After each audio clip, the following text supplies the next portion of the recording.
శుభోదయం. మిద్దె తోటలో తామరపూల మొక్కల పెంపకము, మెళకువలు, ఎక్కువ పూలు పూయడానికి తీసుకోవాల్సిన జాగ్రత్తల గురించి తెలుసుకుందాం. మనం టెర్రస్ గార్డెన్లో చాలా రకాల పూల మొక్కలు, పళ్ళ మొక్కలు, కూరగాయల మొక్కలు పెంచుకుంటూ ఉంటాం. వాటితో పాటుగా తామరపూల మొక్కలు కూడా పెంచుకుని ఉదయాన్నే సుగంధ పరిమళాలను వెదజల్లే విరిసిన పువ్వులను చూస్తూ ఉంటే మనకు ఎంతో హాయిగా, ఆనందంగా అనిపిస్తుంది కదా. మరి ఇంకెందుకు ఆలస్యం, తామరపూల మొక్కలు పెంచడంలో మెళకువలు, ఎక్కువ పూలు పూయడానికి తీసుకోవాల్సిన జాగ్రత్తలు తెలుసుకుందాం.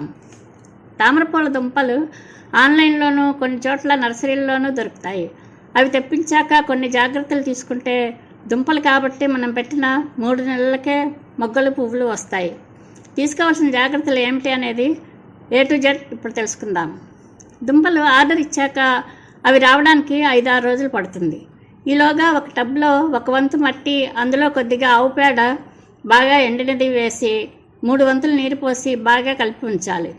తర్వాత ఆర్డర్పై నర్సరీ నుండి వచ్చిన దుంపలను వెంటనే నాటకుండా ఒక ఖాళీ టబ్లో నీరు పోసి దుంపలను అందులో వేసి 2 ఆకులు వచ్చే వరకు 2-3 రోజులు ఉంచాలి. అప్పటికి అవి మన వాతావరణానికి అలవాటు పడతాయి. ఆకులు వచ్చిన తర్వాత ఆ మొక్కలను మట్టి, ఆవు పేడ, నీరు కలిపిన మిశ్రమం సిద్ధం చేసుకుని ఉంచిన టబ్లోకి మార్చుకుని నాటుకోవాలి. అది కూడా మధ్యలో కాకుండా టబ్లో ఓ పక్కకి నాటాలి. మొక్కలను అందులో నాటిన తర్వాత ఒక లేయర్ కొంచెం ఇసుక జల్లాలి. ఇలా పైన ఇసుక జల్లడం వలన టబ్ అడుగున భాగంలో ఉన్న మట్టి పైకి రాకుండా నీరు శుభ్రంగా ఉంటుంది. కావాలనుకుంటే ఇసుక పైన రంగురాళ్ళు కూడా వేసుకోవచ్చు. వారానికి ఒకసారి అందులో నీరు మార్చి మంచినీరు పోసి అందులో 1 అర స్పూను కొలత NPK కానీ DAP కానీ టబ్లో పక్కకు వేయాలి. మొక్కలు నాటుకున్నాక 1 వారం రోజులు రోజు విడిచి రోజు నీరు పోయాలి. నీరు 3 వంతుల వరకే పోయాలి. టబ్ నిండుగా పోయకూడదు. ఎందుకంటే మొక్కలు సరిగా ఎదగాలంటే గాలి పైకి కిందకి బాగా సర్క్యులేట్ అవ్వాలి. 1 వారం రోజుల తర్వాత గార్డెన్లో అన్ని మొక్కలతో పాటు తామర మొక్కలకు కూడా 2 మగ్గుల నీరు ఫ్రెష్గా రోజు పైనుండి తామర ఆకు మీదుగా పోస్తూ ఉండాలి. ఎందుకంటే రోజు నీరు పోయకుండా ఉంటే అందులో మొదట పోసిన నీరు ఆవిరై మొక్కలు సరిగ్గా ఎదగవు, దుంపలు కుళ్ళిపోతాయి. తామర మొక్కలకు 8 గంటల పాటు బాగా ఎండ తగలాలి. ఈ పద్ధతి సక్రమంగా పాటిస్తే సరిగ్గా 3 నెలలకు మొగ్గలు వేసి పూలు పూయడం మొదలవుతుంది. తామర మొక్కలు ఆకులు రావడం మొదలుపెట్టాక కొన్ని ఆకులు పూర్తిగా పెద్దవిగా విచ్చుకుంటాయి. కొన్ని ఆకులు పొడుగ్గా ఎదుగుతాయి, కానీ ఆకులు ముడుచుకుని ఉంటాయి. ఆ ముడుచుకుని ఉన్న ఆకులు మొదల నుండే మొగ్గలు వస్తాయి. మొగ్గలు పొడుగ్గా పెరిగాక ఆ ముడుచుకుని ఉన్న ఆకులు అప్పుడు పూర్తిగా పెద్దవిగా విచ్చుకుంటాయి. మా గార్డెన్లో సుమారు 25 రకాల తామరపూల మొక్కలు ఉన్నాయి. కొన్ని టబ్స్లో పెట్టాను, కొన్ని ఇలా పాండ్ డిజైన్ చేసి కట్టించి అందులో పెట్టాను. ఎండాకాలం మొదలవడంతోనే తామరపూల సీజన్ మొదలైంది. ఈ వారంలో 4 తామరపూలు పూసాయి.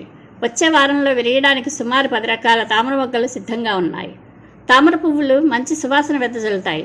ఉదయాన్నే పొలంలో విరిసిన తామరపూల సోయగాలను, టెర్రస్ గార్డెన్లో విరిసిన వన్నెల పూల సోయగాలను చూసుకుంటూ ఉంటే మనసుకు చాలా హాయిగా, ప్రశాంతంగా, ఆహ్లాదకరంగా ఉంటుంది. నేను చేసే ప్రతి వీడియోలో పెట్టే పువ్వులన్నీ మా టెర్రస్ గార్డెన్లో పూసినవే. మరొక ముఖ్య విషయం ఏమిటంటే బాగా పెద్దవిగా ఉన్న ఆకులు, ఎండిన ఆకులు ఎప్పటికప్పుడు కట్ చేసి తీసేస్తే మొగ్గలు, పూలు బాగా త్వరగా వస్తాయి. ఇప్పుడు తామరపూల మొక్కలు పెట్టిన టబ్లు సీజన్ అయ్యాక ఎలా క్లీనింగ్ చేయాలి అనేది తెలుసుకుందాం. తామర పువ్వుల సీజన్ ప్రతి ఏడాది మార్చిలో ఎండాకాలం ప్రారంభం నుండి మొదలై అక్టోబర్ వరకు పూస్తాయి. అక్టోబర్ నుండి మొక్కలు నిద్రాణ స్థితికి వెడతాయి. అప్పుడు పూలు, ఆకులు ఏమీ ఉండవు. అడుగున మనం పెట్టిన దుంపలు, కొత్తగా తయారైన దుంపలు మాత్రం ఉంటాయి. ఆ సమయంలో తామర మొక్కల టబ్లను శుభ్రంగా క్లీన్ చేస్తే, అనగా టబ్ మొత్తం ఖాళీ చేస్తే అందులో మనకు 5-6కి పైనే కొత్త దుంపలు వస్తాయి. ఆ దుంపలు మళ్ళీ మనం ముందు చెప్పిన విధంగా టబ్ సిద్ధం చేసుకుని నాటుకోవచ్చు. ఈ విధంగా చేస్తే దుంపలు, మొక్కలు మల్టిప్లై అవుతాయి. అక్టోబర్లో క్లీన్ చేసుకోకపోతే మొత్తం దుంపలన్నీ కుళ్ళిపోతాయి. అక్టోబర్లో టబ్స్ కంపల్సరీ క్లీన్ చేయాలి. నవంబర్ వరకు ఆగితే దుంపలు కుళ్ళిపోతాయి. కొంచెం బిజీ వర్క్ వల్ల నాకు అక్టోబర్లో చేయడం కుదరలేదు. నవంబర్లో క్లీన్ చేస్తే 10 దుంపలు కుళ్ళిపోయాయి. తామర మొక్కల టబ్లను శుభ్రంగా క్లీన్ చేసేటప్పుడు దుంపలు, వేళ్ళు అన్నీ చుట్టుకుపోయి టబ్లో ఈ విధంగా సగం పైన బురదలో కూరుకుపోయి ఉంటాయి.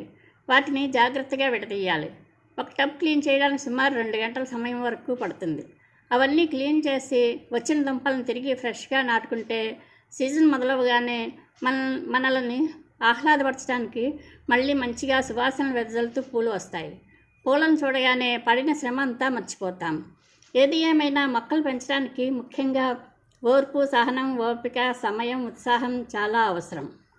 మరి ఎందుకు ఇంకా ఆలస్యం? తామరకొలను పెంచాలనుకునే ఆసక్తి ఉంటే ఈ పద్ధతిని అనుసరించి సక్సెస్ పొందవచ్చు. నేను అనుసరించిన పద్ధతి ఇదే. నాకు మంచి ఫలితాలు వచ్చాయి. ఫొటోస్లో చూస్తున్నారు కదా. ఈ వీడియో నచ్చితే లైక్ చేసి, షేర్ చేసి, కామెంట్ చేసి, ఛానల్ సబ్స్క్రైబ్ చేసి పక్కనే ఉన్న బెల్ ఐకాన్ నొక్కితే నేను పెట్టే వీడియోలు మీకు నోటిఫికేషన్ వస్తుంది. All the best.